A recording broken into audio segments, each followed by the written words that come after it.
नमस्कार, आप देख रहे हैं वीके न्यूज। मैं हूं सुनील राउत। छत्तीसगढ़ में पहले चरण के लिए आज से मतदान शुरू हो चुका है, लेकिन उससे पहले ही राज्य में महादेव ऐप घोटाले ने बड़ा तूल पकड़ लिया है। इस मामले पर वार प्रतिवार सियासी दलों के बीच में जारी है। सत्ता पक्ष कांग्रेस और विपक्षी बीजेपी एक दूसरे पर आरोप प्रत्यारोप कर रहे हैं। एक तरफ इस मामले में सीधा मुख्यमंत्री भूपेश बघेल का नाम घसीटा जा रहा है, तो वहीं भूपेश बघेल ये कह रहे हैं कि भारतीय जनता पार्टी ने की नित केंद्र सरकार ने इस ऐप में बैन न लगाकर हीला हवाली बरती है और उन्होंने इस पर बैन क्यों नहीं लगाया। हालांकि इस बीच खबर यह है कि केंद्र सरकार ने, आईटी मिनिस्ट्री ने महादेव बुक ऐप के साथ ही 22 ऐसी संदिग्ध जो सट्टेबाजी ऐप थी, जो इलीगल ऐप थी, उन पर कार्रवाई करते हुए उनको बैन कर दिया।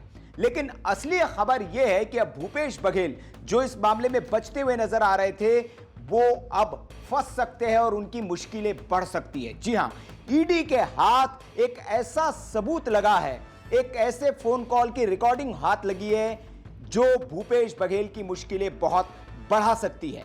यह दावा ईडी की ओर से किया जा रहा है और सूत्रों के हवाले से खबर यह आ रही है कि जो हैंडलर असीम दास पकड़ा गया है, जो कैश कुरियर असीम दास पकड़ा गया है, कि आईफोन 12 से एक ऐसा ऑडियो जब्त हुआ है जिसमें दुबई में बैठे हुए शुभम सोनी ने कॉल किया है और उस कॉल में वो बातचीत करते हुए दिख रहा है असीम से, और उस ऑडियो कॉल में मुख्यमंत्री भूपेश बघेल का नाम है, ऐसा ईडी दावा कर रही है। क्या कह रहे हैं उस ऑडियो में? वो ऑडियो में ये कह रहे हैं, जो ऑडियो मैसेज है उसमें सुना जा सकता है, शुभम सोनी असीम से कह रहा है, भाई तू एक काम कर, तू अभी के अभी इंडिया निकल जा, मुझे पैसे के लिए भयंकर कॉल और मैसेज आ रहे हैं, तो तू एक काम कर, यहां से निकल, मैं तुझे रायपुर की ब्रांच से 8-10 करोड़ रुपए दिलवा रहा हूं, तो तू वहां छुड़वा देना बघेल जी के पास।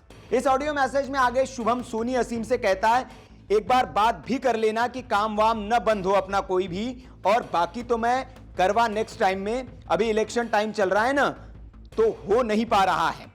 तो ये वो ऑडियो है और जिसमें बघेल का नाम साफ तौर पर लिया गया है कि मैं 8-10 करोड़ रुपए तेरा इंतजाम करवा रहा हूं, वहां से वो तुझे पहुंचाने हैं। और यही आरोप भारतीय जनता पार्टी लगा रही है कि चुनाव खर्चे के लिए पैसे जो है वहां से 508 करोड़ रुपए भूपेश बघेल को मिले हैं।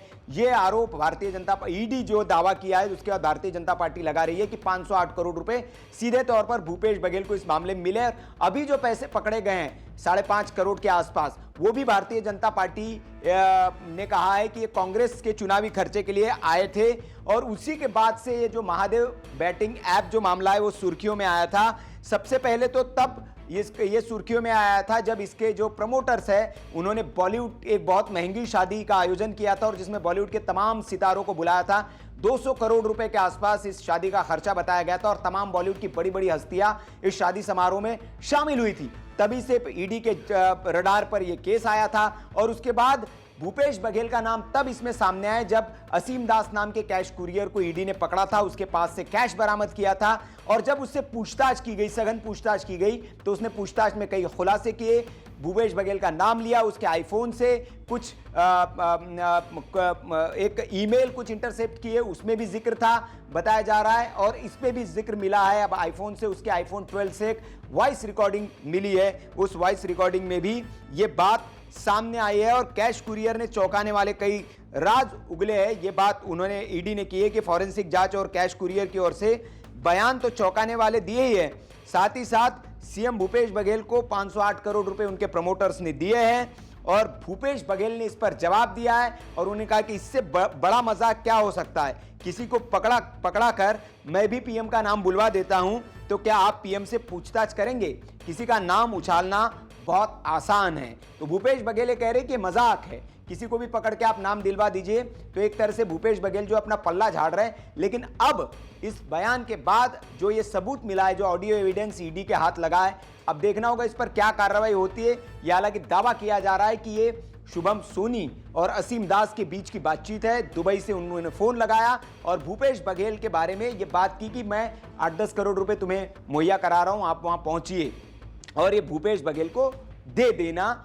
तो ये बड़ी बात जो है इस वक्त ईडी की ओर से सामने आ रही है। अब देखना होगा, चुनाव भी राज्य में चल रहे हैं और चुनाव के बीच इस तरह की लगातार रोज नए दावे हो रहे हैं। अब ये नया दावा कि भूपेश बघेल को पैसे दिए गए, इसके ऑडियो सबूत ईडी के हाथ लग गए हैं। अब देखना होगा इस पर ईडी आगे क्या कार्रवाई करती है और मुख्यमंत्री इस पर क्या जवाब देते हैं।